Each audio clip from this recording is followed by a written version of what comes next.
In the small town of Modesto, California, on May 14th, a baby George Lucas was born. Nobody knew what he would set out to do. Nobody knew he would almost die in a car accident before finding his passion for filmmaking. And nobody knew he would become a revolutionist of the 1970s filmmaking scene and bring about a brand new era of the motion picture. In this video essay, I will break down George Lucas's life and career, but the only aspects of Lucas's life that I will touch on will be relevant due to his career as one of the biggest filmmakers of all time. He has created many moments in cinema, his biggest moment being the explosion of Star Wars, causing the new blockbuster genre to go full steam ahead.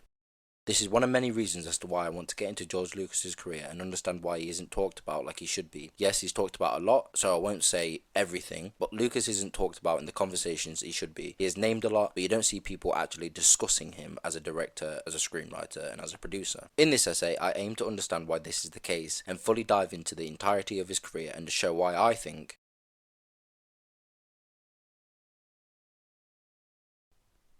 As mentioned earlier, George Lucas was born in the Californian town of Modesto to mother Dorothy Bomberger and father George Lucas Sr.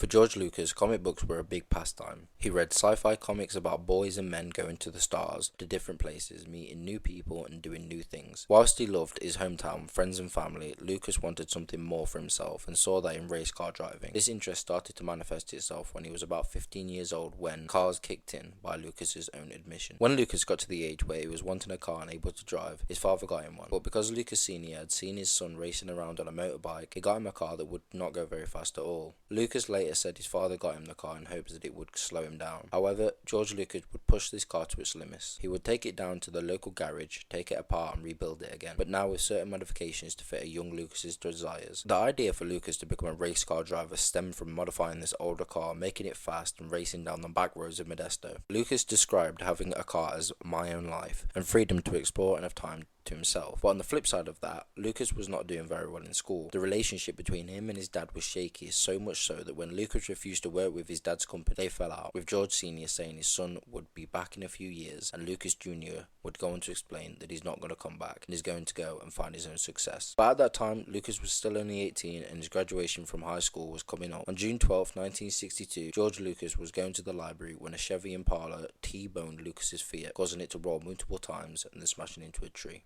Lucas was alone, half dead, in the middle of this horrific crash. This would change George Lucas's life forever for many, many reasons. When his car had smashed into the tree, Lucas luckily wasn't in the car. His seatbelt had come undone when the car was rolling and he crashed onto the road. He almost died, but if he had been in the car when it had hit that tree, he would have. With Lucas now stuck in bed for months on end in recovery, he started to think about life, the universe, and his place in it. He started to realise that every day was a gift and that he felt as if he was starting a new life. This thought process led George Lucas to think about what he wanted to make out of himself. He'd wanted to be a race car driver. Was that still a real option? Probably not, so when Lucas had recovered, he decided to go back to school, applying and getting himself into Modesto's junior college. Lucas told himself he was going to apply himself. He took arts and humanity courses, something his father wouldn't really approve of. With his new interest in school due to his courses such as sociology and anthropology, Lucas was, for the first time, doing well in school, and he was enjoying it too. Anthropology had been his main focus at school, but he had started to become very serious with photography and illustration. Lucas wanted to go to art school, however, Lucas's father would have different ideas. Lucas Sr. told his son no way, he doesn't want his son going to an art school, nor does he want to pay for it. So Lucas Jr. then decided he would go to San Francisco State University, which was tuition free, but Lucas's path again changed when a friend of his, John Plummer, was going to UCLA for their entrance exam, and encouraged Lucas to go with him. At first reluctant, Lucas agreed to join him and take the test. Lucas would apply for the cinematography course, something he thought sounded more serious than art school, which may appease his father a bit more, with George Lucas's father agreeing to pay his tuition, pay for books, and give him monthly spending money on the condition that Lucas took school seriously and treated it like a job. When Lucas got to the university and started taking classes, it became part of one of those groups of filmmakers we now look back on as the forefathers of modern cinema. He was classmates with John Milius and Walter Murch, but he also met Francis Ford Coppola around this time, and not soon after met Steven Spielberg at the Student Film Festival Lucas's final year short film was showing at. Which now leads me to talking about George Lucas's first major work, the short film Electronic Labyrinth THX 1138 4EB. This short film is available on YouTube and is a must-watch if you enjoy weird films, sci-fi films, horror, if you're interested in filmmaking in general. With all the films film students talk about, this is the forgotten masterpiece. Forgotten might not be the best word here because there's really no education on this film. I mean, it's one of the biggest short films of all time, the biggest to come out of the 70s in terms of noise it was making, so it really deserves more talking points than it gets. As far as the film goes, again, it's a masterpiece. It's eerie, suspenseful, slow yet energetic, and takes its time in telling a well-crafted story. Whilst I do think the later feature film he adapted from this is the better overall piece of work, this film is an amazing start, especially when you look at the fact that George Lucas wasn't really a film nerd like that. Don't get me wrong, he became that, but he never grew up having an obsessive love for film like Tarantino or a Nolan have spoken about. Lucas just walked into film and took it over. And Lucas was a very visual person. He loved comic books as a kid and had an active interest in photography in his late teens and early 20s. So it makes sense that when I say that this film is very light on content, the word content has a lot of meanings, but I use it here to describe the weight of the story and dialogue. Dialogue is non-existent really in this film, and that makes the film stronger for me. Lucas hated writing. He often described the process like bleeding, so it again makes sense that he would direct one of the most visually interesting short films of its kind. George Lucas talks a lot about avant-garde and tone poems. He's even held that up in recent memory, when he once said in an interview that he wants to just make films for himself, films that nobody else would see. With this short, that thought process comes through fully fledged. The short film was a big success too, with it making the rounds at many short film festivals, and even with Lucas winning a few awards for it. Spielberg later came out and said in an interview that he hated Lucas after seeing the short, explaining that Lucas had the best film there and Spielberg was jealous of that. It wasn't too long after his graduation that George Lucas was working with Francis Ford Coppola, and Coppola told Lucas that if he wanted THX to be a feature film, he would have to write it himself, as no director worth their salt can't write. So Lucas took the pen and the pad and started work. However, as I said earlier, writing for George Lucas was not an easy feat. He would wake up at 4 AM, work on the script until 6 AM, then go to the set of The Rain People that Coppola had declared a labour of love for him. Coppola instilled a lot of discipline into Lucas during the writing period of THX, making him stay at his desk and giving him advice such as, never read back what you've written, try to get it done in 2 or 3 weeks, then go back and fix it, just keep fixing it. Which is good advice for someone who needs to get a script out and over the initial hill of that blank page. By November 1st, 1968, a first and very rough draft of THX was ready. After describing it as terrible, Lucas handed the script over to Coppola, who didn't disagree. After explaining he was stumped and that he didn't understand Lucas's vision, Coppola gave the draft to TV writer Oliver Haley. However, Lucas was frustrated with the result. He decided to keep trying with THX himself, with many frustrated revisions. Around this time, George Lucas was getting more and more interested in the small John Milius script titled The Psychedelic Soldier. This would eventually grow into Apocalypse Now. However, in the early stages, Lucas was very interested in making this a 16mm documentary style film. When, eventually, the script for THX was at a decent level, Coppola submitted it to Warner Brothers, but they rejected it outright. But Coppola was savvy and he knew Warner was about to change hands, with the Kinney National Services ready to buy them out. This meant that Coppola could say there was a verbal deal in place with the previous heads and Kinney would just agree to it. There was one stipulation though. Coppola explained that they couldn't read the script, that he and George Lucas would bring them the final film. Now this was a ballsy move, even by today's standards. It sounds like Coppola did this because he and Lucas both knew the script, and overall film was a very weird, fresh and different take on a major motion picture, which makes sense. However, it could also have something to do with the fact that Lucas nor Coppola were very confident in the screenplay. Lucas always said it was horrible at that time, and Coppola just didn't understand it. Studio executives didn't understand it either, but the recent release of Easy Rider from director Dennis Hopper opened up a new and interesting door for young filmmakers and students. Studios were now going directly to film schools to find the new generation of filmmakers. This was largely due to the fact that the old studio heads were finally retiring, bringing about the end of the golden age, with corporations buying out the studios, birthing what we now know as a modern age of cinema. This was a major reason as to why THX ever saw a cinema, because things were changing in Hollywood, for the first time and last time so far. This was the biggest shake-up the American film industry had ever seen, and it birthed all the great careers from this time, like your Coppolas and Scorseses. Because of this, you got some of the most radical films of all time. Coppola's The Godfather and Apocalypse Now were the biggest films of the 70s and the most radical, which goes to say that Coppola is and was probably the most radical anti-establishment director of all time, and Lucas was a close second. This is why Spielberg described himself as an outsider of their group, saying he stunk of the industry. However, these things would change massively. THX 1138 is Lucas's most defining film for me. It's the film that, when he talks about it, he has a twinkle in his eye and a small smile on his face. It feels like if THX was successful, then George Lucas would have made films like this for the rest of his life, and maybe would continue to be more active in cinema today. In September of 1969, Lucas started shooting THX 1138. As far as the production goes, it was nothing crazy. There was moments of nihilism, moments of the studio wanting to pull out, but the actual shooting went more or less fine. The problems began to arise when Lucas finished shooting and started to edit. This was when the studio came in and started shifting things around, and they cut out 5 to 10 minutes of Lucas's film. Now, if you've never made a film before, then you won't get exactly why this annoyed Lucas. To me, I don't think it was really anything to do with the amount of footage that was being cut. It was more that to Lucas, it was his film and nobody should be able to change it. It didn't matter who they were. This was the principle, and Lucas didn't like what they did. THX is a film that, to me, defines Lucas wholly. It's a radical against the system film. It doesn't really go with the typical styles and convention of filmmaking, especially at the time of production.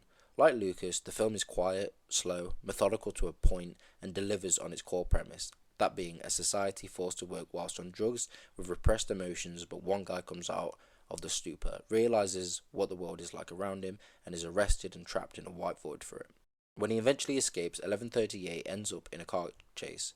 Then, he is climbing up to the surface, he's almost out, but the metal police are almost with him, almost literally on his heels, when it's announced that THX's budget for his capture has run out, so the police just turn around and go away. THX is left. He goes to the surface, and he wins. I think that what Lucas wanted to achieve here was to show that the idea that changing your life and escaping ruts is a lot easier than we are led to believe. It's about a hero who lives in an anthill and dares to go outside, Lucas once explained, and it's really as simple as that. The film draws lines to society of the 60s, but also of the modern day. You always see people complaining about wanting to change in their lives, whether it be personal, professional, creatively, whatever else. You see people wanting these things, but never doing. I've spoken to loads of people who are trapped in this headspace, and I'm sure Lucas did too. His imagination stripped the idea to its core elements, and his ability communicated it well in a feature-length film. As Carrie Fisher once said, Lucas is a very visual man in a profound way, and THX started this in a big way. Not only do the visuals excel on a technical level, the artistry in some of these shots are brilliant. Slow takes with purposeful angles so that the camera feels more like a viewer watching them, as opposed to the more omniscient view a camera will usually take. For a lot of this film, it feels like you're watching a documentary, just through the visuals alone. Whilst THX is very cold and calculated film on the surface, underneath it's bubbling and almost exploding with emotion. THX is discovering emotions for the first time. His mate LUH3417 has very clear repressed emotions because of the society she is in, and the people THX meets in the prison void are damaged by the society's receptiveness to their natural emotions. As far as directing goes for Lucas, he took a new and, as Robert Duvall would say, a refreshing approach. He would set up the shot, rehearse once, then shoot with no major markers or moments. When Lucas wanted to do was shot the scene as written. To him, tone should come out on the paper, and the actors should be ready and just understand what they had to do. With THX, Robert Duvall was the main actor, and he explained that he felt in safe hands with Lucas, and that he liked his style because Duvall could focus without millions of things being said to him. Which, to me, really shows itself in the final film, because Duvall has this tense, real, honest and hypnotic performance that just pulls you further and further into his mind, something that Lucas's directing achieved too with this documentary, cold yet friendly feel. The two prongs of acting and directing really blend well here, and it's one of Lucas's best directorial outings. By November of 1969, principal photography was finished, and George Lucas, his wife Marcia, and friend and THX co-writer Walter Murch came together to edit the picture. It took them nearly 6 months. From November to May of 1970, Warner Brothers executive nerves were almost ready to pop with their weird artsy sci-fi film, and they were getting more worried now because they hadn't seen the film, not an inch of footage.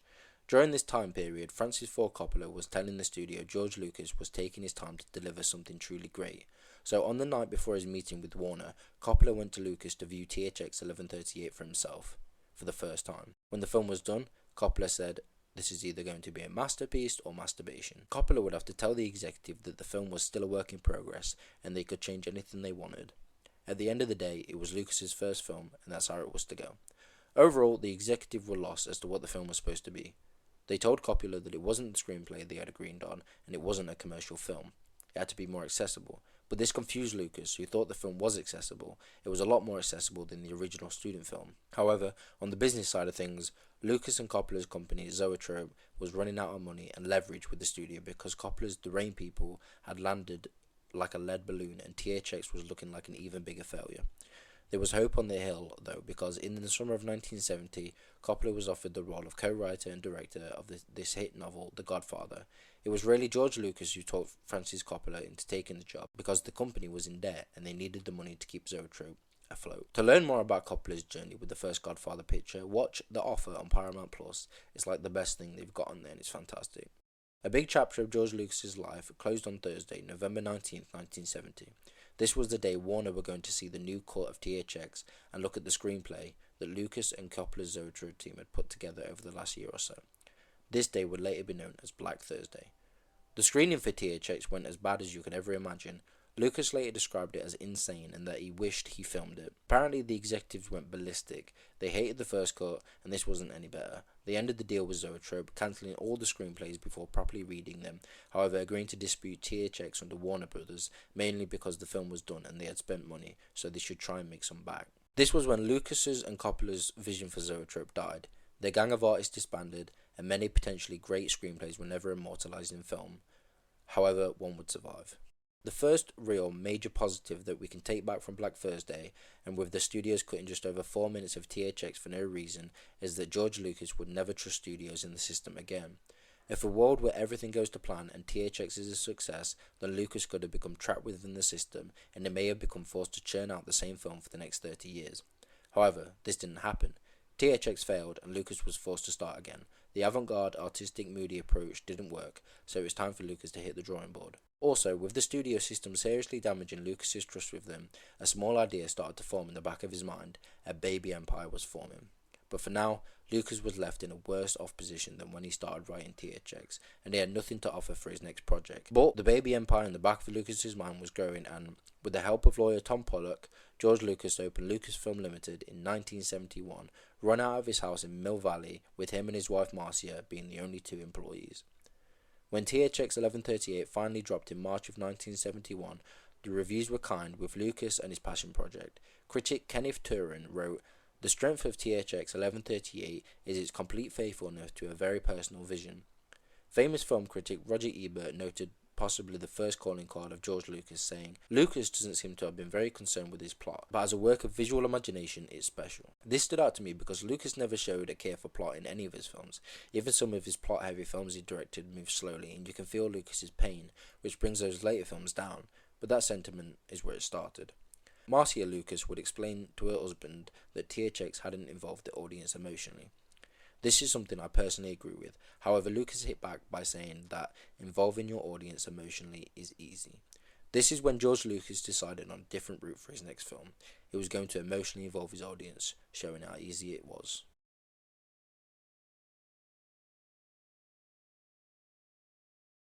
By mid-1971, George Lucas didn't really have anything going for him. Francis Ford Coppola was out in Italy shooting The Godfather.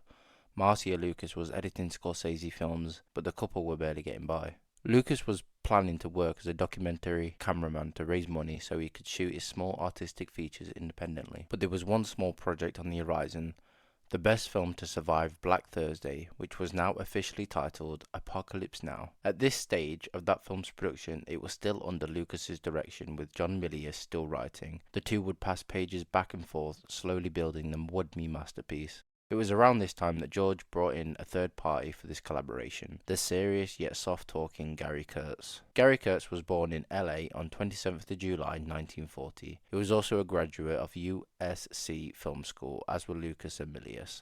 However, he described the school he graduated from in 1963 as the poor cousin to the one Lucas and Milius graduated from just a few years after. I think a major reason Kurtz was helpful to this production, other than him being an actual film producer, was that he had been drafted in 1966 and he had fought in the Vietnam War, the very one Lucas's and Milius's script was about, and the very one Lucas had a lot of thoughts and feelings on. Lucas was born as World War II ended, so war was in the zeitgeist. Then on top of that, when Lucas was old enough to have his own thoughts and opinions, another war broke out, but this time America wasn't the gung-ho heroes they presented us in the Second World War. In fact, America's involvement in Vietnam had divided the country like nothing ever had before. It was Francis Ford Coppola who brought George Lucas and Gary Kurtz together. When Lucas was editing THX, Coppola told Kurtz to go to Lucas because he was shooting THX in Technicolor, which Kurtz had no idea about, but he wanted his latest film to be shot in Technicolor. Then, after seeing Kurtz's footage in Vietnam, Coppola again reached out to Lucas for them to discuss Apocalypse Now. However, the Vietnam War was still going on at the time, and the war was only looking like it was going to get a lot worse. Lucas shuddered at the idea of involving himself at this time and jumping on a cynical trend. So he shelved the project, vowing to come back to it when the time was right. But Lucas still wanted to work with Kurtz. He had life experience and decent professional experience on top of that. He had made a couple of films and they were still allowing him to develop projects, something that would have excited George Lucas at this time. This was when Lucas finally decided to change his view on what his next project should be. Whilst he loved THX, he realised that the audiences didn't care to be told how awful the country was at the time. Instead, it made them more pessimistic and less willing to change. The film made the horrible nature of the world come off as a more of an uphill battle, which Lucas hadn't meant it to be because of its heavy tone. Yes, the character in the film gets out of the system pretty easily, but the tone and themes are so heavy it can make the average audience member confused and lost as to where to start with change. So Lucas decided it was time for something more accessible, marketable, and exciting. This decision would change George Lucas' life forever. George Lucas was interested in director Kurosawa's film The Hidden Fortress and The Seven Samurai. He even at one point wanted to remake Fortress much like director John Sturges did for Samurai, but something that excited both Lucas and Kurtz was Flash Gordon. If you've seen Ted, then you will know all about Flash Gordon. However, if you haven't, then Flash Gordon is about an American football player who is sent off to a world and fights evil. Very basic, but very action-packed, especially for the time. See, this was something Lucas was brought up with and would go on to become one of his first real influences. Kurtz and Lucas excitedly discussed getting the flights to Flash Gordon, but when they went to King Features, the duo realised that there were going to be too many restrictions on the project and that it probably wasn't as good of a prospect as they had initially thought. This is when small ideas of space travel and war started to mix together in Lucas's mind, but before any major idea could form, Lucas cut it off, deciding that he had just done a science fiction film and it had failed. He wanted to try something different. As I've just mentioned, Marcia had already challenged Lucas to dabble with emotionally centered films, and by this point so was Francis Coppola. He said that Lucas should make something that isn't abstract and weird, that he should write something about his own life with humour in it. In this period, it felt like George Lucas was pretty lost. There were talks of him and his wife Marcia having a child, but both of their lives stopped them. She was gaining momentum as a great editor in the industry, whilst Lucas was dabbling around with small seeds of ideas that just would not grow. Luckily enough, two of the most important people in Lucas's life at that point had challenged him, and had challenged him to do more or less the same thing, so he decided he would make a nice humour-filled comedy. This idea started to manifest itself as American Graffiti. Whilst the core idea was based on a simple backdrop of four young boys leaving high school and going down very different paths, Lucas was still inspired by the avant-garde, noting Fellini's I, Vitelloni as an inspiration for the core theme, which would be built into the coming-of-age genre. Like always, Lucas hated writing. He didn't want to write the screenplay at this time, so he wouldn't. With a small 5-page treatment, Lucas shopped around desperately for a deal to develop the script, which would allow him funds to pay a writer to write the screenplay. With the help of old friends Willard Hoyk and his wife Gloria Katz, Lucas' small 5-page of treatment was fleshed out to 18 pages, ready for Lucas to now go and find a writer to tackle it. American Graffiti was a film not only made as a good-natured comedy, it was also a nostalgia piece, heavily influenced by Lucas's small-town upbringing. He drove fast cars and cruised, as did every character in the film. However, that doesn't mean the cars and cruising was a major influence for the film. In fact, that aspect was more of a backdrop.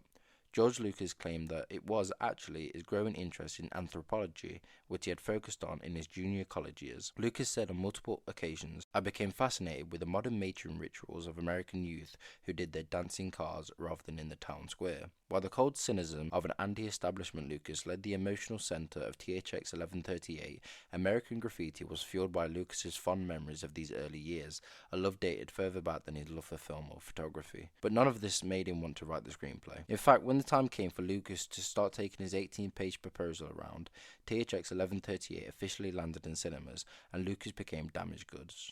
Nobody wanted to see his latest work. On the plus side, Lucas's debut had been popular in France, and the film was making the rounds as part of the director's fortnight at the Cannes Film Festival. Lucas and Marcia decided to go, not without making a stop in New York to meet the president of United Artists at the time, David Picker. Lucas managed to get a meeting and pitched American Graffiti hard. Picker seemed mildly interested, took the treatment and said he'd get back to Lucas when he arrived back in London after Cannes. When Lucas got to London, he called Picker on a payphone in regard to Graffiti. Picker agreed to pay Lucas a small fee to write the screenplay and invited Lucas to his hotel in Cannes. Picker gave 10 grand to Lucas to develop the American Graffiti screenplay. It wasn't much by most standards, but he called the Hoyks and told them that time had come for the three of them to start working on the script. However, the Hoyks said no, as they were working on their low-budget horror film and that they couldn't commit to writing a feature-length screenplay at this time. As soon as he called, Lucas hung up and rang Gary Kurtz, explaining the situation, and Kurtz offered the writing services of Richard Walter, another USC classmate. Lucas wanted Walter to work fast to have the script ready by the time Lucas got back from Cannes. Lucas left that in Kurtz's hands and left. After Cannes, Lucas had an official meeting with David Picker to finalize the detail for American Graffiti's development. In the meeting, Lucas spoke to Picker about his small idea about a war in space movie, similar to Flash Gordon. Picker put that in agreement too, and that's when the space story got a bit closer to the forefront of Lucas's mind. However, issues came back again when Lucas got home and decided to check in with Richard Walter about the state of the screenplay.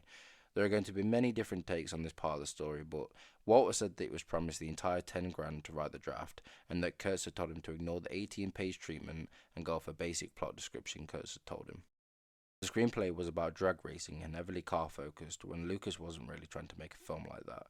So Lucas was 10 grand down again with no other options again. So to Lucas's great dismay, he would have to pen the screenplay himself. He would sit at his desk from 8 until 8, 7 days a week, writing. However, in late summer of 71, Lucas handed the draft and David Picker rejected it outright. The screenplay offered a structure that saw 4 interwoven, almost anthology-like stories together, with a rock and roll soundtrack. Lucas said of this, "The kind of structure I was presenting just wasn't done in those days." It's at this point when you think it's pretty surprising that Lucas carried on trying to make films after everything he'd already gone through. A failed science fiction picture, a new screenplay with an odd structure that nobody wanted. He had no money now again, and no real prospects of good work. He must have the biggest self-belief in anyone I've really seen, because he was financially struggling. His wife was always working in the business he wanted to be in. He missed her, and he had no way of knowing any of the time, money and passion put into these projects would ever pay off. But he kept going, ordering his agent at the time, Jeff Berg, to keep shopping around the screenplay until they found someone. And as Berg kept getting into the doors and showing people the script, he started to see that George Lucas still had stock on the name. Studios may not have been too interested in THX or the American Graffiti idea, but they still wanted him for directing roles. Tomorrow Entertainment wanted Lucas to direct a Donald Sutherland vehicle, Lady Ice, and they offered a pretty nice 100 grand for the work too. Lucas recalled situations such as, "I had all the producers calling me saying, 'I hear you're really good at material that doesn't have a story. I've got a record album that I want you to make into a movie.'" Lucas turned these projects down after Marcy advised him to keep going with Graffiti. Problem was, Lucas was in debt with his parents, with Francis Ford Coppola, and with his agent. It was a bleak point in his life, and turning down these projects were hard because the money would have gotten him out of some holes. Then, in early 1972, the American Graffiti screenplay landed on the desk of Ned Tannen, who was at Universal at that time. Tannen, by chance, was a fan of Lucas's student film, but he was also a lover of cars, however from the South rather than California. But Tannen felt he knew what Lucas was trying to do with the script. Add to that, Tannen and Gary Kurtz had worked well together before on Two Lane Blacktop, so Tannen felt that this was a group that could work well. Whilst this looked like a great deal, American Graffiti's budget was locked in at 750 grand with no additional payments for clearing the music that Lucas had intended to use for the soundtrack. Another issue was that the studio, Universal, wanted a big name to be involved. Somebody they could put on the film poster to draw mainstream audiences in. However, as Lucas said himself, the film was a teenager film with teenage stars, which would mean that the actors would have to be unknown. Tannen eventually agreed, and the studio, Tannen and Lucas all agreed to get a big name producer instead. Luckily, there was one nearby. There was a lot of buzz around Francis Ford Coppola's name now, due to The Godfather, and so Lucas asked him if he would put his name on American Graffiti, and Coppola agreed. But nothing came without Coppola's typical nature coming out. He offered to Lucas that he and Coppola should take the film from Universal, and that Coppola finance it himself. With Black Thursday and the whole downfall of Zoetrope, Lucas thought this was a bad idea, so they both agreed to leave it at Universal, with Coppola executive producing. The final issue that arose to George Lucas was that, because of the failure of THX 1138, he would lose control of the final edit. Lucas had to agree to this. It looked as if it were make or break for Universal, and Lucas would, once again, end up regretting it. Now, pre-production was well underway. Lucas realised securing the soundtrack was the most pressing issue. To him, if there was no music, there was no movie. So, they set to work. Him and Gary Kurtz ended up securing 43 songs for the film. After that, casting was next. The film was built for teenagers. Every character was a teenager, so they had to cast teenagers, something American TV these days seems to have forgotten. Whilst there is no one character based off Lucas, he later said that he was sort of everybody in the film. So that means that casting was one of the most important processes of bringing this project together because of how personal it was to Lucas. But he sat for weeks, days on end, 6 days a week, auditioning young actors and actresses with veteran casting director Fred Roos, and nothing jumped out at him. Plus, Lucas was very awkward and would usually scribble notes down and sit in silence, allowing anyone else to do the talking for him. Cindy Clark, who ended up being cast as Debbie in the film, said that Lucas barely said a word. When Lucas finally cast the picture, he had brought together a note-perfect ensemble with many young actors that would go on to have long careers. Richard Dreyfuss, for example, as well as Ron Howard, who would go on to direct a Star Wars film of his own. Harrison Ford was brought in too, on advice by casting director Roos to play Bob Falfer. Ford was a struggling actor at the time, but he was a carpenter too, and his carpentry work was very successful, working for a few notable names including rock band The Doors. Ford actually almost turned down the film due to the fact that he was paying less than half of what he was making as a carpenter. When Lucas was casting the film, it was around this time that he really got to know Steven Spielberg. Lucas had to fly from San Francisco and LA all the time for 5 months during the casting period, so he would stop over at Matthew Robbins' house. At that time, Robbins was penning a script for Spielberg called The Sugarland Express,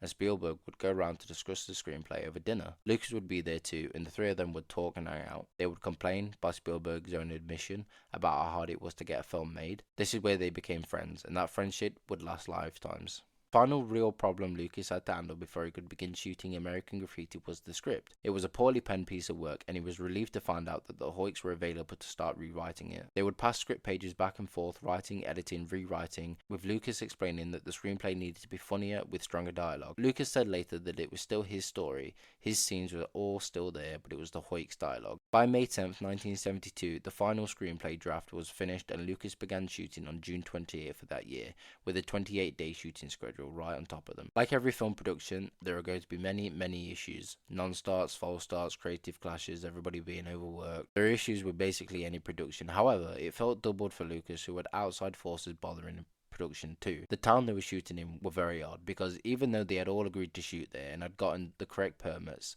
local businesses started to complain about closing the street early, so the local council pulled the permit without Lucas or his team knowing, meaning police weren't allowed to control and stop the flow of traffic, meaning Lucas and his crew had to shoot with just random people driving about. Lucas acted quick enough and shot with good pace through the night, and because almost every scene was shot at night, Lucas's sleep schedule was dead. Plus, he was exhausted from the stress of the shoot, the long hours, plus staying awake during the day to watch dailies and make notes to send to Marcia. She was slowly cutting together a rough cut of the picture. Lucas was shooting in Techniscope again for aesthetic reasons, however there were lighting issues because of the night shoots. Lucas had to keep getting woken up by Harrison Ford because he would fall asleep during takes due to the long hours. Like with THX, Lucas would set up the shot with a documentary style, then very briefly talk to the actors, and then he would shoot. But some of the actors, including Ron Howard, felt this method was unnerving, that Lucas wouldn't say much or give any feedback, so they wouldn't know where to take the scene, or what the feel of the scene should have been on an emotional level.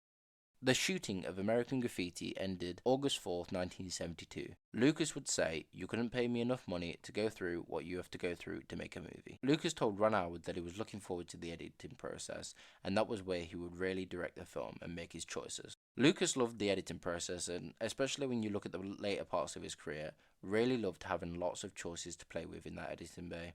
In fact, to me, George Lucas directed live action as if it were animation. Walter Murch worked on the sound design as Lucas and Marcia worked on cutting the film. Lucas sent the final film print to Universal on December 4th and he was happy. The studio executives, however, were not too sure, as is usually the case. American Graffiti was screened in front of a large audience for an initial audience test screening. Almost everybody mentioned in this video was there, and then more. According to everyone there, the audience loved the picture, they laughed at the right moments, and they cheered when they were meant to. However, Ned Tannen at Universal was still furious with the film. He said Universal were going to put the film on TV, which enraged Francis Ford Coppola, who shouted at Tannen, saying Lucas had saved Tannen's job and that the audience loved the picture. Coppola even offered to buy the film off Universal, but Tannen left the screening. Lucas was happy that Coppola had stood up for him in his film. He felt a new sense of friendship that he had felt he had lost due to the events of THX being recut as long as Black Thursday. However, it was still looking like Lucas was going to lose out on the edit of the film once again, with the Universal wanting to take the film off him to recut it. Lucas left Kurtz to fight with the studio, as he felt that's what a producer should be doing instead of the artist. It was finally agreed that Lucas could recut the film himself as long as it showed Tannen's changes. So Lucas went back to editing the picture for the next 3 months, ignoring Tannen's notes. A petty move, but Tannen doubled it when he gave the film to Universal's in-house editors, but even they agreed that Lucas's cut of the film worked, so Universal tripled the pettiness by cutting just 4 minutes out of the film, a move that Lucas called arbitrary. George Lucas had now co-wrote and directed 2 feature films, both of them losing 4 minutes in the process. Those collective 8 minutes grew and grew in the back of Lucas's mind until a cinematic empire was born, making Lucas the one and only voice who mattered. It wasn't until Fox and Paramount were offering to distribute American Graffiti that the Universal realised they had a great film. Once the film was released in cinemas on August 1st, 1973, critics applauded the film, with many high-ranking news outlets offering many great things to say about it. Time magazine said, "Superb and singular." The Los Angeles Times said it was one of the most important films of the year. Ironically, most critics loved it, apart from Lucas's own area. The San Francisco Chronicle said that it was without a doubt the most tedious film I had ever seen, which was a big hit for Lucas. Whilst there were hundreds, if not thousands, of positive things being said about Graffiti, the Chronicle's review hit Lucas hard because it was the only one his parents had read. This would be a hit to Lucas because his parents, friends and family had seen him enter into the filmmaking world, only to be rejected due to THX. However, he had made a hit about the area in which he grew up for his return to film, and his own area hated it the most. If you go to any university now, especially in the UK, and ask them about American Graffiti, you may get 1 or 2 students who know about it, maybe, but basically none of them will have anything to say on it. The fact it was a George Lucas film too will bring it down. It is the only auteur film bros aren't obsessed with. However, this is ironic. American Graffiti won the Golden Globe in '73 for Best Musical or Comedy. It won the New York Critics Circle for Best Screenplay, and the film would be nominated for 5 Oscar awards, namely for Best Picture, Directing and Editing. It won nothing, but it was one of the biggest films of '73, and I've never heard film fans talk about it the way that they should. Another reason why Graffiti makes it into one of the most important and influential moments in cinematic history is because it had a direct cost of little over $1 million, but earned more than $55 million, making it one of film's most profitable returns on investment then or ever. Why is this film not spoken about enough? 1, because Lucas's later films overshadowed this, of course. 2, the '70s was stacked for historic cinematic moments. And 3, people don't want to talk about the billionaire director. From the film, Lucas earned a total of about $4 million after taxes. Lucas was now officially a millionaire before he was 32, as he had told his father all these years ago that he would be. In fact, he did it at 28, with 2 years to spare. The money didn't stop expanding either. Lucas split one of his profit points and gave it around to all of the actors. Fair enough in his eyes, because they hadn't worked for much in the first place, and they had just starred in one of the biggest films of the early '70s. But of course, George Lucas was unhappy about certain specifics of where some of the money were going. Francis Ford Coppola, as the film's producer, got 10 points of the profit, and Lucas was bothered because of how much he had to turn over to his friend. In fairness, Coppola didn't do much of the work on the film. He was just a big name, but that's the way it is. And with being a millionaire, you should be able to accept that. With those profits, George Lucas put it towards bonds and put a lot of it in savings accounts. He brought a nice house with Marcia, kitted out with a cinema room, an editing suite and a nice writing office. But he held on to the money because he thought he would be a one-hit wonder, and some things just weren't forever. Plus, he wanted to work on his own company, to start his own cinematic empire, like him and Coppola had dreamt about years ago. But he would need money for it, and he would have to spend it wisely if the company was going to be sustainable. However, by late 1973, Lucas was ready for his next idea. In this new writing office, he was hard at work writing a small, handwritten, 2-page treatment titled The Star Wars. So yeah guys, that is it for today's video. This is the end of part 1. Part 2 coming very soon. But I hope you did enjoy this video. Please do give it a like, subscribe if you can, and I'll see you in the next one. Goodbye.